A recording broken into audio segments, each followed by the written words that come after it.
नीचे आइए। किधर जाओगे भैया, किधर जाओगे, जाओगे किधर? उधर।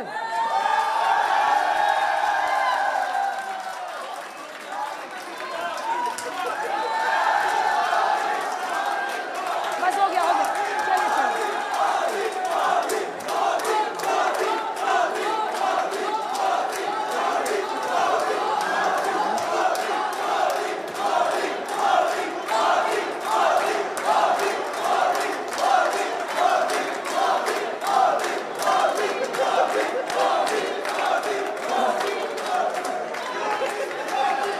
चलिए भाई, पूरी फौज जा रही है।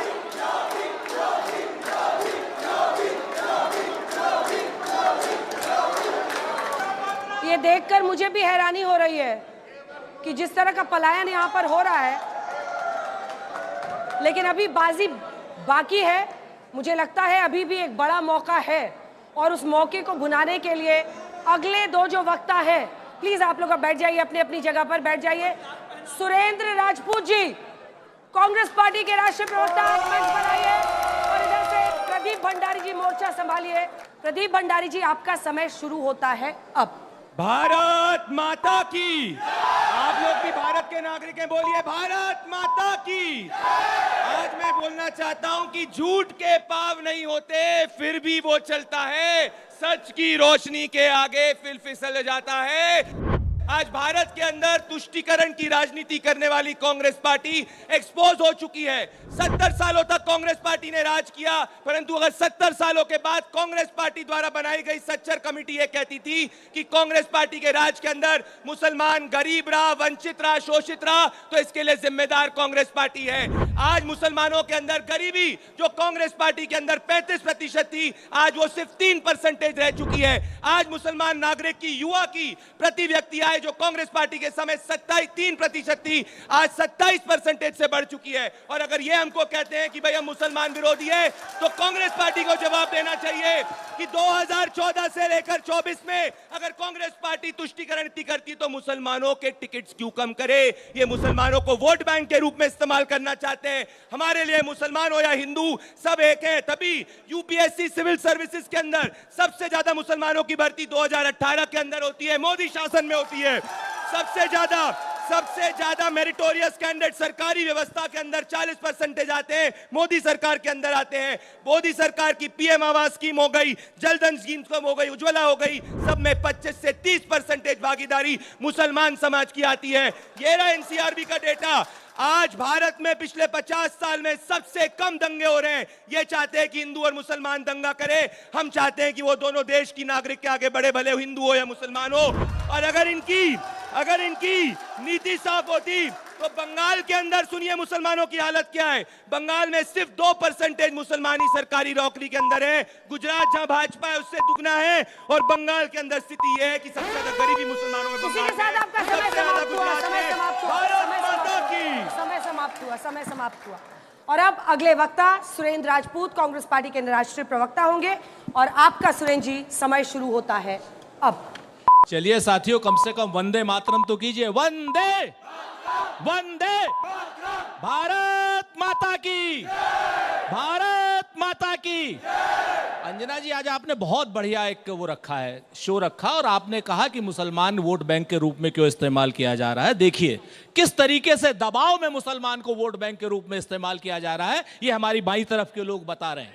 कह रहे हैं ना, अभी इन लोगों ने कहा, भी प्रदीप भंडारी ने कहा कि साहब मुसलमान कितने सांसद इसने किए, तो प्रदीप भंडारी बता दें। अभी नरेंद्र मोदी कांग्रेस पार्टी से पूछ रहे थे कि साहब आपने मुसलमान कितने अध्यक्ष बनाए, तो हमने कहा हमने तो 8 बनाए। आपने कितने बनाए जरा बता दीजिए। आपने कितने सांसद बनाए जरा हमें बता दीजिए। आपने कितने मुसलमानों को एमपी एमएलए का टिकट दिया हमें बता दीजिए।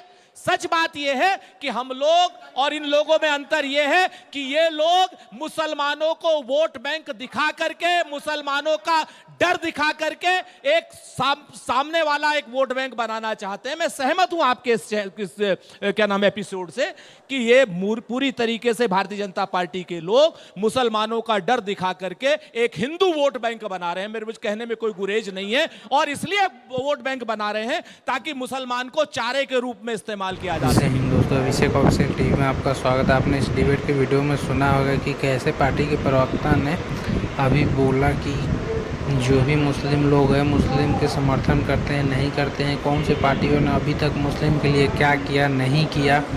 कांग्रेस हमेशा से मुस्लिम की पार्टी दिखाती रही है, मुस्लिम के सपोर्टर दिखाती रही है, तो उसने क्या किया नहीं किया ये सारे बीजेपी के प्रवक्ता ने बताया। तो आप क्या समझते हैं इस बात को लेकर कमेंट करके बताइएगा, और पूरा वीडियो देखने के लिए हमारे चैनल पर बने रहिए हमारे साथ। तो चलिए वीडियो का दूसरा पार्ट भी शुरू करते हैं। उससे पहले आप हमारे चैनल को सब्सक्राइब कर लीजिए, वीडियो को लाइक कर दीजिएगा और बेल आइकन घंटी को दबाना मत भूलिएगा ये ताकि चारे ऐसी के रूप वीडियो में जो मिलती लोग रहे। बैठे हुए हैं, ये महंगाई पर बात ना हो सके, गरीबी पर बात ना हो सके, बेरोजगारी पर बात ना हो सके, अशिक्षा पर बात ना हो सके, कहीं ना कहीं बाकी चीजों पर, अवसरों पर बात ना हो सके, नल की बात ना हो सके, नील की बात ना हो सके, कोल की बात ना हो सके, भील की बात ना हो सके, आदिवासी की, पिछड़े की, महिलाओं की बात ना हो सके। इसलिए ये लोग मुसलमानों को चारा बना करके बहुसंख्यक वोट बैंक बनाना चाहते हैं। हमारा स्पष्ट आरोप है। फहमीदा रियाज ने एक जगह पे लिखा था कि कुछ लोग तुम्हें समझाएंगे, कुछ तुमको खौफ दिलाएंगे, जो है वो भी खो सकता है, और इस राह में रहजन है इतने, रहजन ये रहे, इस राह में रहजन है इतने, कुछ और यहाँ हो सकता है, और कुछ और तो अक्सर होता है, और तुम इस पल में जिंदा हो, ये पल तुम में जिंदा है, ये वक्त नहीं फिर आएगा, तुम अपनी करनी कर गुजरो, जो होगा देखा जाएगा। अब आप दोनों अपनी अपनी जगह पर बैठ सकते हैं, लेकिन उससे पहले जजेस की बारी है। कौन सवाल पूछना चाहता है? और आप डिबेट पे क्या अपनी अपनी तरीके से बात अच्छे से रख पा रहे हैं, मोशन को डिफेंड या उसके अगेंस्ट बोल पा रहे हैं? अंजना साहिबा, सबसे पहले तो मुबारकबाद देना चाहूँगा मैं आज तक को। ये बहुत ही एक कंस्ट्रक्टिव डिबेट है, और इसको दिल्ली नहीं पूरे हिंदुस्तान में, पूरी दुनिया में देखा जाता है। सबको सुनने के बाद मैं सब पे थोड़ा थोड़ा कमेंट करूंगा। मुझे पता नहीं जजेस के पास कितना टाइम है, ये तो अंजना साहिबा बताएंगी, क्योंकि शी इज़ द सुपर जज अबव ऑल ऑफ अस। देखिए, मैं सुन रहा था अभी फैज़ खान को। फैज़ खान MRM से हैं, और फैज़ खान ने एक बड़ी अच्छी बात कही है सभी के लिए। वज़ीर आज़म जो है हमारे, हम सबके हैं, भाजपा के नहीं है। ना दूरी है ना खाई है, मोदी हमारा भाई है। मेरे ख्याल से एक अच्छा सेंटीमेंट है, सबको इसकी तारीफ़ करनी चाहिए। अच्छा, मैं सुन रहा था अमीर साहब को। अमीर साहब ने एक उर्दू के दो बड़े खूबसूरत अल्फाज कहे, मादर वतन। मैं बजाय इसके जजमेंट दूं, एक सवाल छोटा सा पूछूंगा आपसे अमीर भाई। ये बताइए, क्या आप भारत माता की जय, वंदे मातरम इस प्रोग्राम में कह के हम सबको गौरवान्वित करेंगे या नहीं? We are on the same side of the table, हम में कोई मुखालिफत नहीं है, हम सब हिंदुस्तान के लिए हैं। भारत अब जगत गुरु बनने जा रहा है। जब तक अमीर भाई आप जैसे लोगों का सपोर्ट नहीं मिलेगा, हम पीछे रहेंगे। नाउ हैविंग सेड दैट, इस पर एक जवाब दे दीजिए। वो कह रहे हैं जब मादरे वतन कह रहे हैं तो वो बोल भारत माता की जय दोहरा देता हूँ, क्या आप भारत माता की जय, वंदे मातरम कहेंगे तो कहीं आपका इस्लाम की जड़ें तो खत्म नहीं हो जाएंगी? मैं सिर्फ यही कहना चाहता हूँ कि ये हमारे देश की और संविधान की ये खूबी है कि हम सब अपने देश को किस तरह से इमेजिन करते हैं, किस तरह से अपने भारत को हम परसीव करते हैं। मैं भारत को मादरे वतन जिंदाबाद, भारत माता की जय कह दीजिए, इसमें क्या वंदे समस्या? मातरम कह दीजिए। मेरा मैं पूछ रहा हूं कि मैं मादरे वतन मुसलमान हूं, जिंदाबाद में बहुत क्या मजबूत समस्या? मुसलमान हूँ। मैं भारत माता की जय भी मैं कहता हूँ, आपसे कहूं- वंदे मातरम भी कहता हूँ। मेरा इस्लाम इससे कमजोर नहीं होता। मैं आपसे कहूँ नाथू, मैं आपसे अमीर भाई, ये कहूं- जलेबियां ना ठीक है, घुमाइए, सर, उनको सीधा बोलने जवाब दीजिए। बोलने क्या दीजिए। आपका इस्लाम मैं आपसे कमजोर हो ये- जाएगा जज साहब, अगर आप वंदे मातरम या भारत माता की जय कहेंगे? जज साहब देखिए, आजकल तो नंबर लोकसभा में ज़्यादा होते हैं, बिल पास हो जाती है, काली भी होती है, सफ़ेद भी होती है। मेरा सिर्फ ये कहना है कि मेरे संविधान ने हमारे देश के नागरिकों को अपने तरीके से देश प्रेम की व्याख्या करने का अधिकार है। मादरे वतन जिंदाबाद। आपने एक बात कही, thank you so much, thank you अमीर भाई।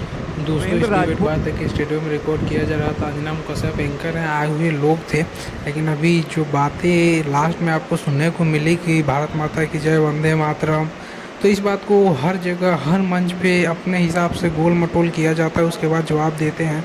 तो आप क्या समझते हैं, इसे कमेंट करके हमें बताइएगा। मिलते हैं अगली वीडियो में, तब तक के लिए जय हिंद। आप सभी दर्शकों का वीडियो देखने के लिए बहुत बहुत धन्यवाद।